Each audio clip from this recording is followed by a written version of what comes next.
let's get to it, man. Look, Bootleg Kev Podcast. One of my favorite rappers. One of my favorite people in the business, man. Action Bronson. Bam Bam. Yeah, yeah. Good to see you again, my brother. How you Good to feeling? see you too, man. I'm good, brother. I'm good. Yo, it's only right. You know, the first time I've ever taken a dab was with you, man. That's right. And I remember you went La La Land. Yes, it was backstage. Mac Miller, Chance Tour, Celebrity Theater. Good times. Yeah. Was good times. You took advantage of me though, because you had me take 3 back to back like it wasn't a big deal. And then I was fucked for like 5 hours after that. We had to make sure you had a good night. Oh yeah, that was crazy. I think that's the highest I'd ever been outside of eating too many edibles. Beautiful. Have you ever had a really bad edible experience, Action? You know what? You just kind of have to go with it. You just have to go with the flow, go with the wave. A good friend of mine who's sitting over here and on the couch has had some pretty interesting edible situations, you know? It can get deep, man. So you pretty much sink into wherever you're at. Facts. You sink into the abyss, you know? No, it's like you drown in your own fluids. What about have you ever had any wild hallucinogenic experiences, whether it's mushrooms or any like DMT or anything crazy? Yeah, plenty. Always. There's always a crazy situation. What's the craziest trip?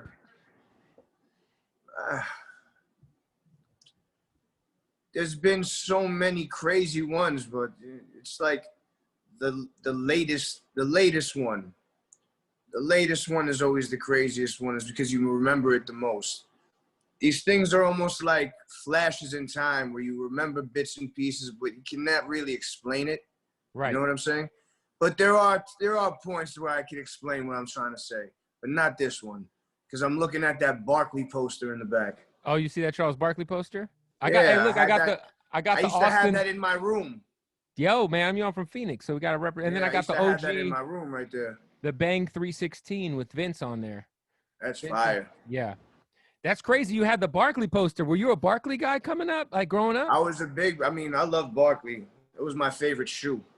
Oh, those shoes were incredible.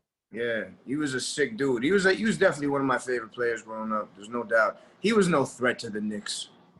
Well, yeah, I guess when he played on the Sixers, otherwise he was in the Western Conference. And that's what I mean. Yeah. It's almost like you can acknowledge somebody who's on the other side of the conferences and be like, you know what, I fuck with that guy because I don't got to worry about seeing him in the Eastern Conference Finals. It was never a situation. Yo, that's fair. Back to your mushroom trips. Have you ever? I just started to do mushrooms. I did mushrooms for the first time in February, and it was like kind of therapeutic, low key. Was that something that like do you find like therapeutic? Like, do you find it to be therapeutic whenever you do that shit? You have to eat more. Just keep eating more. Well, how many did you eat? Did you eat a little bit or a lot? I had a lot, man. I had like a half of a chocolate bar. Yeah, I don't know what goes into the chocolate bar. So what I suggest is you grab a handful of mushrooms and stuff them in your face, and then if you could actually talk to me in an hour, eat some more. I would like to hear about it after you come home. So just go all the way in. Well, what's the fun in not? You know, you're gonna fucking have a little piece of chocolate bar. Who even knows what you're doing? You might have just taken fucking, you know, who knows? Hey, they might have put shiitake mushrooms in there, and you're fucking eating shiitakes, and you're feeling funny. What would be the advice you'd give to anyone as far as like your surroundings or where you need to be at mentally before you take all those shrooms to the face? Because is it a lot about who you're around and where you're at? Unless you're a professional. So many factors. There's so many. It's very situational. Situational. You know? Yeah, it's like you have to be fucking Bill Belichick to get it right. But for real, at the end of the day, you have to, you know, you'd like to be in nature, but there's been times where I've had some sicko trips inside, you know. That's what's up. We lost, you know, there's been times where hours have been lost, days have been lost. You wake up, you have no idea what's going on. Every time is different. What I suggest is you just try it all. Just try it. Try it all. See what works for you. Is there a drug that you've tried that you would not suggest anyone try? Yeah, don't smoke dust. Don't do angel dust. I don't. Would you? Is that considered angel dust? I'm talking about when you dip a cigarette or you dip a blunt into Yeah. that fucking liquid formaldehyde. Yeah, the shit It's Method Man used to called rap dip. about. Dust, dip. Yeah, Philly rappers like that shit. Philly people. It was a big deal over there. It was big in like Staten Island and the Bronx. Stay away Big from the dust. uptown. Yeah, no, dust is no good. That was a bad experience for you. Yeah, I remember I hit the dust and I got the flu for 14 days. Shit. Yeah. That's crazy. It was like fucking 15 years ago, but Yo, that's crazy. yeah, it was bad. Hey man, your new album is called Only for Dolphins. Sure is. Which is a remarkable name for a project. Thank you very much. I really think that Latin Grammys is crazy. I love the video because I know you've always been the strongman competition guy. You've been talking about how you came up watching those throughout the years, and Only for Dolphins. Why is it named Only for for Dolphins? And it makes me want to eat mushrooms while listening to it because I feel like that's what you should be doing. I feel like that's how you listen to an album named Only for Dolphins. 100%. On White Bronco, I said on the song called Mount Etna, yep, motherfuckers don't deserve me. You know what I mean? My next album's Only for Dolphins, because motherfuckers don't deserve me. And that's, you know, I've kind of run with that theme. You know? Okay. This album is for the guardians of the ocean. That's fair. Straight up. I've made enough for motherfuckers, man. It's time to give to the ones who really want to receive. 100%. It's crazy how long you've been doing this and how you're still in some way, I don't know, man. I feel like somehow you're still kind of underrated when it comes to like the conversations, like these hip hop conversations. Like, do you feel like, is that kind of why you said that on the last album? Like motherfuckers don't deserve me? Cause I feel like you as much as you're like known for your Vice shit and your cooking shit and everything else, like you're still like one of the hardest dudes on the mic. And I feel like sometimes people, thank you, man. People kind of overlook you in that respect now. You know, I can only do what I do. You know, the show did take over in a crazy way where people definitely know me a lot from that. And, you know, you want to be able to, you know, bring everything together to a head. But like I said, I've ushered in the 2010s, you know. I've ushered that shit in. I'm here 2020, still headlining shit. I'm, you know, motherfucker. This is like I'm trying to do Emmett Smith career. You know, rap is like running back. It's a very short-lived career. You get hurt, bum knee, get cut. You don't have the same performance as last year. You have one big performance, then the next year you're down. They're down on you. They cut you. Someone picks you up off waivers. That's what this rap shit is. You're a fucking running back. I'm looking for the longevity, you know, or however long I'm bowing out my way. We will take you in Arizona if you would like to retire in Arizona. As that's Emmett what I'm saying. I'll fucking, you know, Emmett Smith. The career ends in Arizona with the record. With the all-time record. Yep. After a big 53-yard performance that day. It was only 53 yards. It seemed like you're right. 25 carries, 53 yards. That's crazy to think. I remember that game. But he was a workhorse. Yes, he was. And that's what I am. I'm a workhorse. But, you know, like you said, man, you know, you transcend yourself through, in rap, it's been almost, you can consider it like light years at this point, with a decade. Shit changes so rapidly and so quickly to still, you know, have my fan base is solidified, and I'll always continue to, you know, I'll be new to somebody today, you know, someone just will find out about me today. Yeah, it's crazy to think. I saw you said that, it was out there on Twitter, Instagram, that your first album was 10 years ago.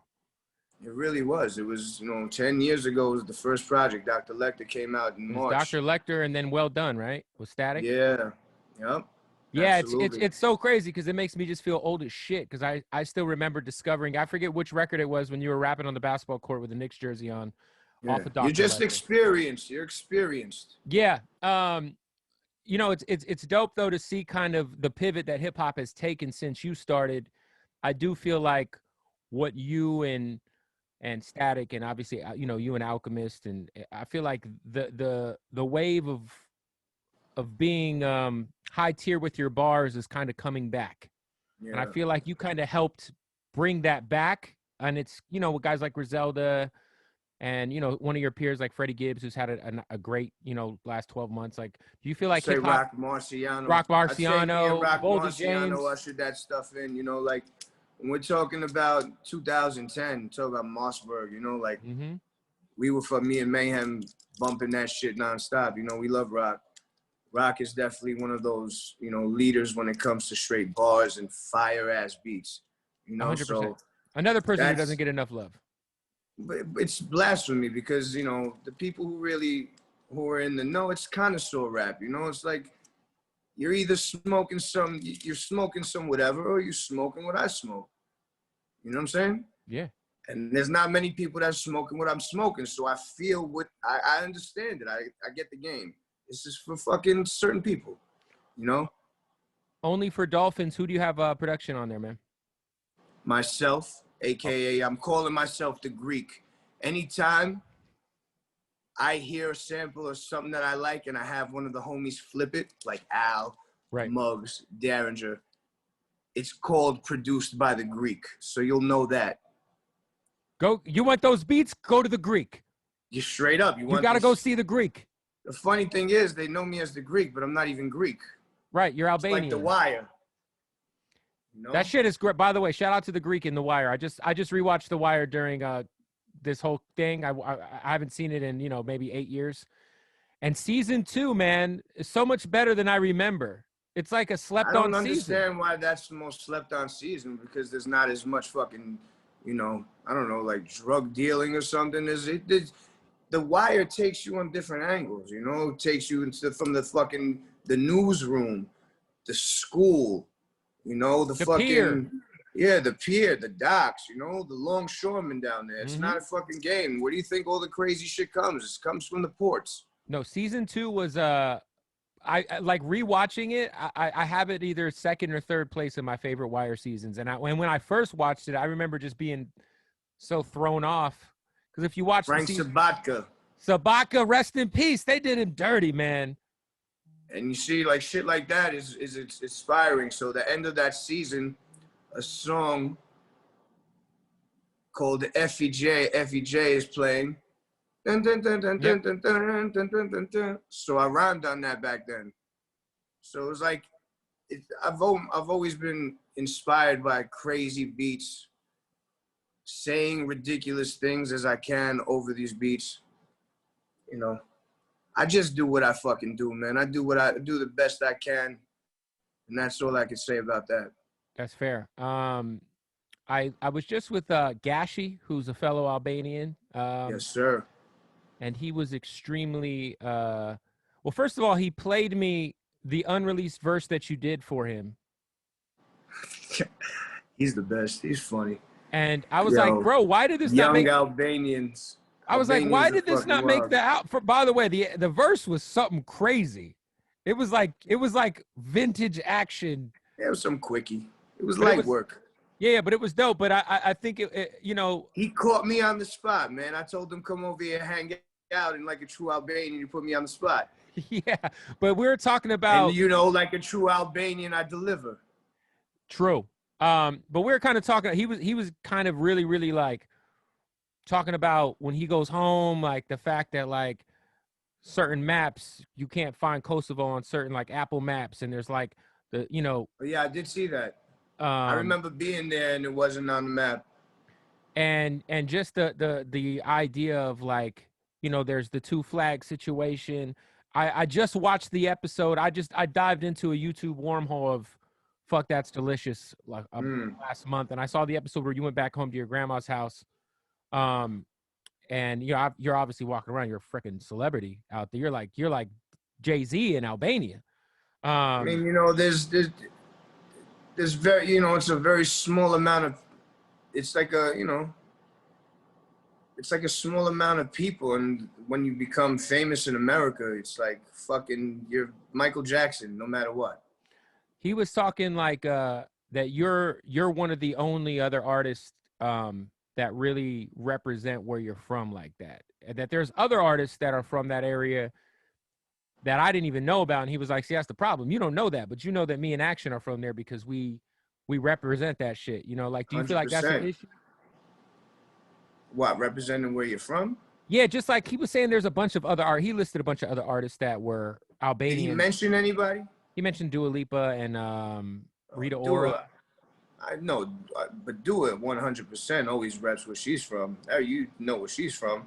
She's just a pop star, you know what I'm saying? So people misconstrue maybe, you know? Right. But Dua is 1,000,000%, you know, 100, like, she's the one who brought me out there. I saw you did the festival with her out there. Yeah, she's the one who brought me home. Right. Her and her father, they brought me home. You know, like, they brought Gashi there, you know? What That's about who brought us home over there? the Belushis? How big of a deal were the Belushis growing up as a kid? Kidding me? We didn't know the Belushis were Albanian. That's the thing. And then, you know, you catch wind of it, like the Albanians. But now, you know, Jim always comments on my pictures and shit, and we have like little talks on DM. He's into pot and shit like that. It's just pretty amazing. He's a fucking, you know, he's just a normal dude. And, you know, it seems like all Albanians show each other love for the most part. But I don't think that I think that Albanians like are some of the hardest repping human beings that there are. When someone's Albanian, they'll fucking let you know immediately. You don't even have to, it's worn on them in a way, you know? 100%. It's worn on them. And I'm proud of that because that's where my roots are. I grew up with my Albanian grandparents in my house. I grew up that way. I was brought up in that manner. I go home over there, just feels normal, feels everything is okay, you know? And your grandma had came out to the States to kind of like help raise you, right? They didn't come to the States for that. Who knows what the hell they came here for? There was war. It was communism over there. It was when Yugoslavia was breaking up. Okay. When it broke up into a lot of different places, you know? So it's always been, we come from war-torn land. 100%. Kosovo. I remember seeing that shit on the news as a kid, man. You know, when like the Clinton. Makedonski. Yeah. It's a lot of fucking crazy shit. Back to Only for Dolphins. You said the Greek has got production on there yourself. Derringer, Fraud, Al. The lineup. Muggs. Hey, listen, these are the people that have been with me from the beginning that I've known, that I talk to on you know, all the time. You and Derringer, how did that? Because obviously Derringer's having a hell of a run right now with the whole Griselda crew, and I do feel like his sound is tailor-made for you as well. Where did you guys initially first link up at, and like how did you become a fan of what he's doing? Man, I just met Derringer as a person. You know, like maybe 3-4 years ago when we were meeting everybody, I had already met Gunn and Conway, I believe, and then Derringer came back to New York or some shit like that, and I just met him. He was the producer. He was cool as fuck. We started working, chilling. He came out for a little bit. He's just like, he's one of the guys, you know? He's fucking funny as hell. He's a good dude. And he makes amazing music, and he's like, he knows music, you know? It's not just like he's sitting there making, you know, hitting a drum machine, you know? Right. It's like, it's different. It's art, you know? And like, I appreciate him and the stuff that he does for Griselda. And the fact of the matter is that he does completely different things for me, which is, you know, shows his versatility. And I feel like that's something with him that kind of gets lost. You think of him for one thing, but if you listen to the songs that he's produced for me, they're different. They're totally different songs, and it's just giving you a totally different side of him. So it shows his versatility in being able to make great stuff. How as being one of Alchemist's closest friends, you know, a lot of people associate you two together. How dope has it been just to kind of sit back and just see the year he's having, man? Because he's having a year. Seems like every year again he has another year, man. He just does this. He just fucking. This is his destiny. This is what he was born to do. You know. 2020's been epic, man. He's born to make fire. He just has it. You know. He's just good. Would you guys do another joint project together? Fucking make fucking a million joint projects with him. Fucking 20 million songs. Do a whole discography. I would do anything. That's what's up. Of course. Who else is on Only? Any MC features on Only for Dolphins? Just Mayhem Loren and his brother Hologram, which is my two closest friends. You know. Shout out to Mayhem. Mayhem's also been doing his fucking thing, man.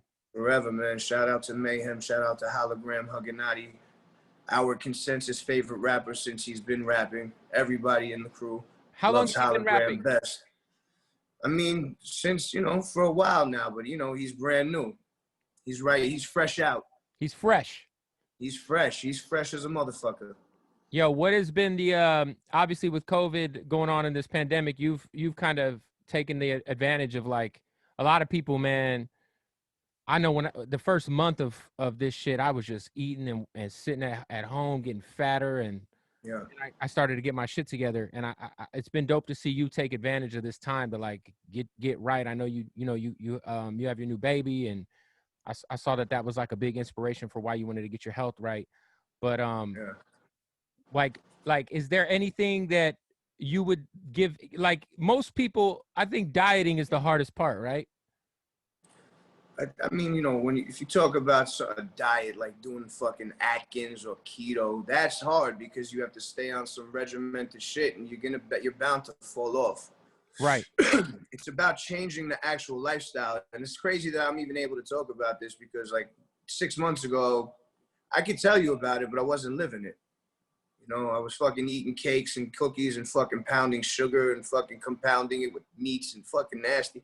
Just eating like a fucking animal. Like, what the hell am I doing? I'm not fucking I'm not in college. I'm not in fucking Rutgers, Having a bowl of fucking having an Apple Jacks bowl at fucking 3 a.m. I haven't had fucking cereal in 6 months because I eat 2 boxes of it.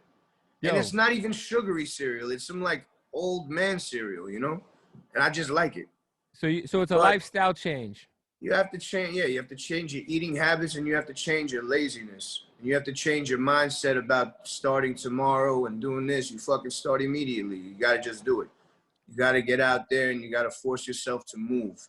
The only way to fucking make yourself better is to do things you really don't like to do. And force yourself to do it, and you're going to learn. It's going to become something that's embedded in you. And that's what I do. Like when I go to the gym, I do the shit that sucks. I do the hardest shit.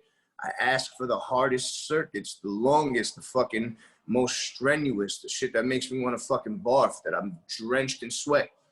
But when I'm done with that and I've achieved, there's no high like that, Is it, what's the one thing you miss eating the most since you've started? I crave pasta and I crave pizza. I don't really like nothing. I'm not even like, once you're off the sweets for like 2 weeks, you're done. You get that out of your system. I think a month or whatever it is, you're just done with it. You don't need that shit no more. I just need fucking pasta in every kind of way. Pizza, filled with cheese, filled in this way, baked. I feel like, but you can have pizza once in a while without the cheese, even with the cheese. I like, you can have it once in a while. So you cut dairy all the way out? I would do every day. Did you cut dairy out of your diet fully? 90%. I do shave some Parmigiano Reggiano on things, but it's more of like a hard aged cheese, which really doesn't count. It's like eating fucking natural yeast. Natural yeast. I like to fucking think of it in that way. Nutritional yeast. Oh, that's great. Have you been like with sports this year has been so fucking weird? Me and you are big sports guys. I know you're a big baseball guy. What have you been thinking so far of the way that, have you even been watching any baseball this year or any sports at all? Because it's been kind of weird. You'll wake up at like 11 a.m. and there'll be like a basketball game on, and Sunday there was basketball, football, and baseball on, which was amazing because that's never happened before. Yeah, I'm not investing my time in football anymore because my team isn't worth it. So, are you a Jets or Giants guy?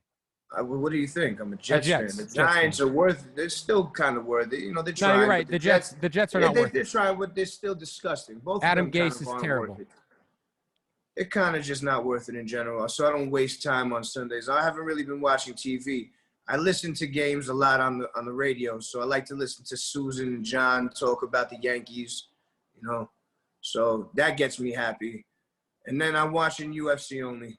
I'm watching fights. Whatever kickboxing, whatever Bellator, whatever UFC is on, I'm watching it nonstop. Yeah. That's all I care about. UFC's done a great job of and it's you know, for the past, I don't know, for years now, it's been the best sport to follow for me. Yeah, that's fair. It's the gift that keeps giving. It really is. I think it's also like the most, like, I think when you watch any sport, for the most part, like, you know, there's load management in the NBA. There's just like some shit that you can complain about. When you watch UFC, it's like, it's two motherfuckers in the middle of a ring, and that's all it is. Everybody calls you out. If you fucking duck somebody, you're getting called out. If this happens, no matter, it's like fucking real shit.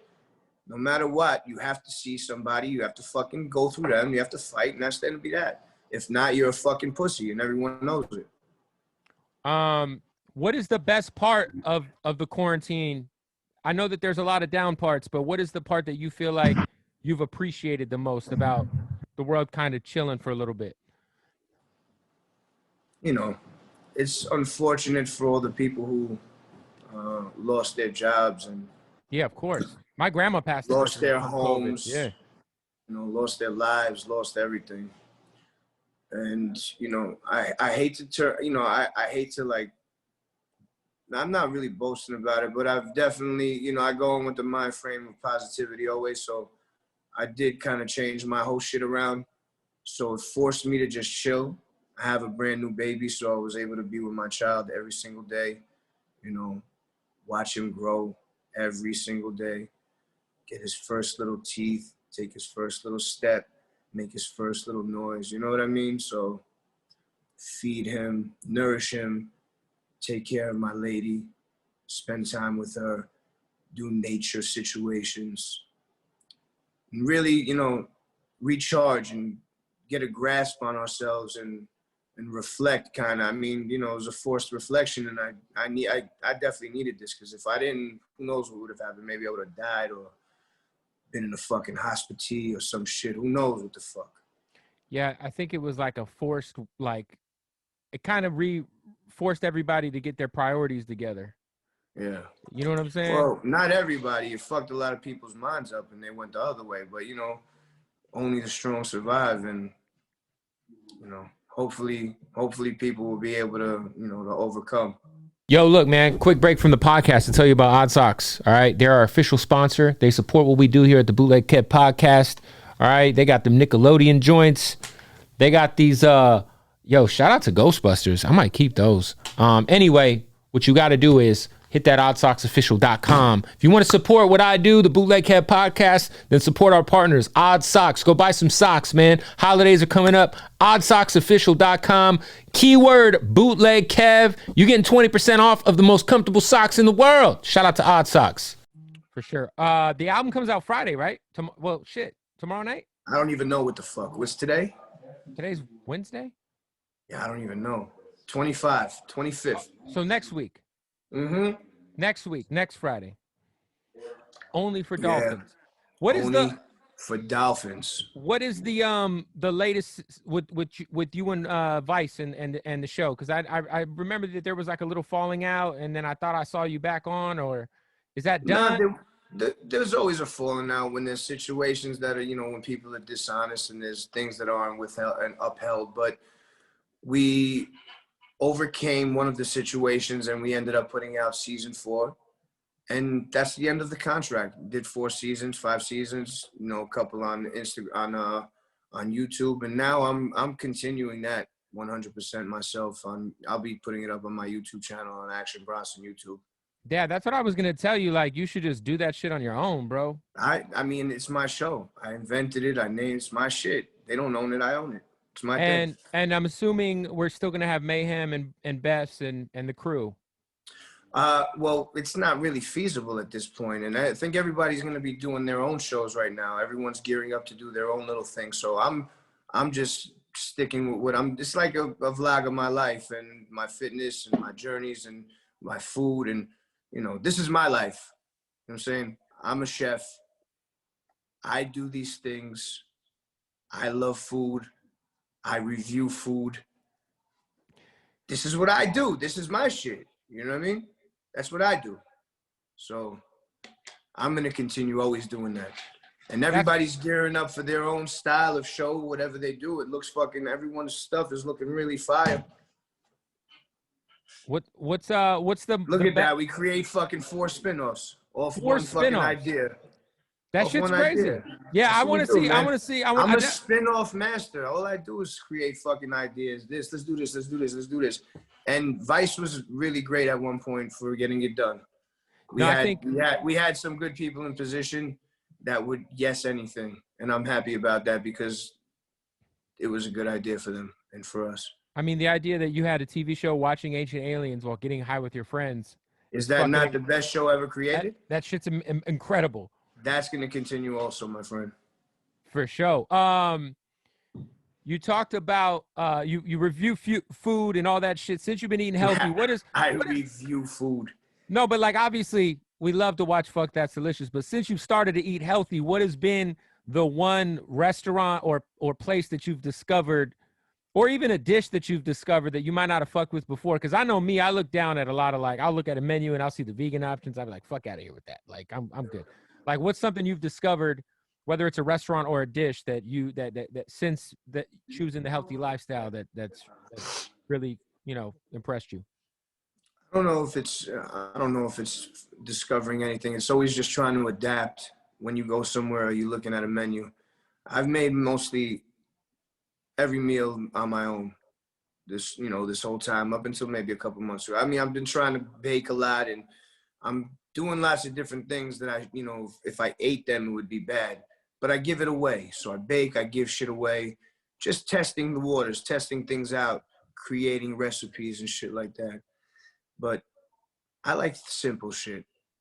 If I'm going to go vegan, I'm going to eat vegetables. I don't need a burger that's made out of vegetables to look like a burger, I like vegetables. I actually like it. Right. So it's nothing that I've discovered. It's just discovering, adapting, eating well, and still having flavor. That's really what it's about. Because you think that with eating healthy, it's not flavorful. You have to eat like steamed chicken or steamed broccoli. Nah. You have to have good fats. It's all balanced, man. It's all I'm writing a book. Fuck that. There's gonna be a new book. I got 2 of your books upstairs. I'm writing 3 new books. Okay. With the healthy shit. This is another thing. All I care about is doing things that I like doing, man. Ain't nothing stopping me. And now when I have my mind set, it's over. I'm just happy to see you 100% independent on all fronts. On the music, on the fucking content side. Well, I mean, I did just sign a little deal with Loma Vista, but it does feel independent. But it's not exactly. For the album? Yeah, for this album, yep. Okay. Yeah. And that album is coming out the 25th. Sure is. Now, when you like you say you signed something with Loma Vista, I haven't heard of them, but what's something that was important, like to find somebody, because you obviously just got out of a deal. The last project was independent. It was through Empire, right? I mean, what does that mean? That means it was independent. It was mean they distributed it on all the DSPs. Yeah. Yeah, that's all that means. But what made you? I don't even know what distributed on all DSPs. Why the fuck can't I do that myself? Like, yo, put this out. You can. 100%. Yeah. So I mean, Loma Vista, I didn't hear them either. But then they explained some of the artists they have, and they have some really great artists like Saint Vincent, like big artists. Like they have Denzel Curry. They have a bunch of other people that are cool, and just everybody said that they had a cool little situation over there, and I talked to them and I felt good about it, and I talked to the owner of the company, and he was a real good dude, and the view was exact. I wanted some help, I wanted a little bit of help behind me because I'm doing all this stuff on my own. at least on that side, let's get some push. All the other stuff I can do on my own, like all the art situation, all the ancillary stuff, but the actual music situation and pushing it out, just slight help. So that's really the fucking thought process behind that. Would you ever do a podcast, Action? Because you are an amazing storyteller. Yeah, I don't really like talking that much. Hey, man, but you could talk. I mean, I can, but I'm not. You know how many fucking times this is not like, you know. I love doing interviews with people, but it gets tiring. But for you, I'll always do an interview with you because you're my guy from the beginning. And you know, it gets fucking tedious, bro. Like if you had to do these things all the time, you feel it. It's like, especially when you're doing like that generic radio run. The generic one. It's not even like it's sometimes the ones that you think that are not gonna be generic, it's just becomes so tedious, man. Fucking the quiz, like so. It's fucking. It's mind numbing. It's mind numbing. So, you know, I like thinking more than I like talking a lot. That's fair. On camera, you know, I like talking with friends and shit. I like conversing there. Yo, I don't know, man. One of my favorite stories you told me was when you met Michael Jordan and he had jeans that reminded you of Jinkos. Yeah, he definitely had Jinkos on. 100%. Give me what's and he had the chain that was attached to his wallet. You met Michael Jordan. It was back. It was like at a Jordan event, and I think you said, were you with Fat Joe? No, Fat Joe was there, I'm sure. I was with Paul Rosenberg. That's and I was with Bobby. And you met Michael Jordan, and you like. Well, fuck Michael Jordan. I met Moses Malone that night. You know what I'm saying? I shook Moses Malone's hand. I took a piss at a urinal, and then came next to me was Clyde Drexler and motherfucking I forgot who else was Dominique Wilkins. You had Dominique Wilkins and Clyde Drexler on each side of you? Pause. Pillaring me while I'm pissing. Oh, my God. It was nuts. That's a crazy lineup right there. Yo, you look to your right, you see Clyde, and then you see Dominique. Who do you think, like that's got to be the biggest piss of your life. Left. You're never, ever, ever supposed to look right or left at a urinal. You fucking keep your goddamn eyes on your own. Well, I'm not saying you're looking at their shit. I'm saying you like they're fucking 6'8". You know what I'm saying? Like, well, what? That's how tall they are. If I look right, I'm fucking looking at his balls. You're looking at their dick, yeah. If I look left, Clyde Drexler's balls are in my direct eyesight because he's fucking 6'6". You know? It's just science. It's not, you know, it's science. That's got to be a hell of a night to meet all those guys. Yeah, Magic Johnson, fucking. That's the night I met CeCe Sabathia, who's a longtime friend now. I like him very, very much. Prince Fielder, who's a very ill dude. I like him very much. So a lot of people were there. It was like all kind. Chris Paul. Incredible. Well, look, Marcus Aldridge. All the Jordan athletes were there. Action. Prince performed. I always tell this. Prince performed. That was sick. Prince fucking performed. That's Prince crazy.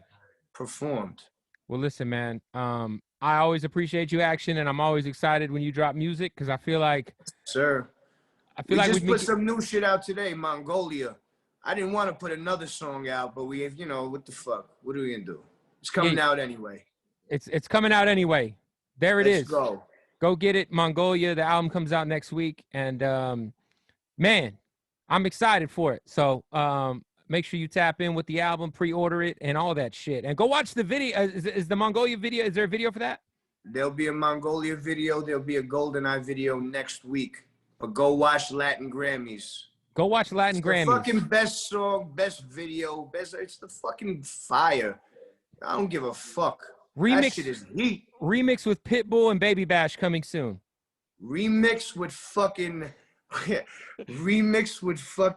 Baby Bash, Sean Paul, Pitbull. Who else? Vicente Fernandez. Nah, and fucking the Last Boy Scout, Rampage, the Last Boy Scout. My guy, I appreciate you tapping in, bro. Thank you, brother. I'll talk to you soon, man. Peace out. Yes, sir.